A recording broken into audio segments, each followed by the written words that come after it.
নমস্কার, আমি মিতালি। প্রধানমন্ত্রীর কুর্সিতে বসেই প্রশাসনকে রাজাকার মুক্ত করতে কোমর কষে ঝাঁপালেন তারেক রহমান। সোমবার রাতে কয়েক ঘন্টার ব্যবধানে পাকিস্তানি গুপ্তচর সংস্থা আইএসআইয়ের এজেন্ট ১২ সচিবকে গলাধাক্কা দিয়ে সরিয়ে দিলেন।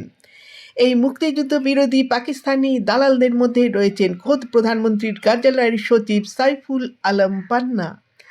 আইএসআইয়ের নির্দেশে এদের চুক্তিভিত্তিক নিয়োগ করেছিলেন তদারকি সরকারের প্রধান উপদেষ্টা তথ্য পাকিস্তানি এজেন্ট মোল্লা মুহম্মদ ইউনুস। ক্ষমতায় আসার পর থেকেই ভাঙা বাংলাদেশকে জোড়া লাগানোর কাজে মন দিয়েছেন নতুন প্রধানমন্ত্রী তারেক রহমান। যে সমস্ত গভীর ক্ষত করে দিয়ে গিয়েছেন ইউনুস, সেই ক্ষতে প্রলেপ দেওয়ার চেষ্টা করছেন খালেদা পুত্র।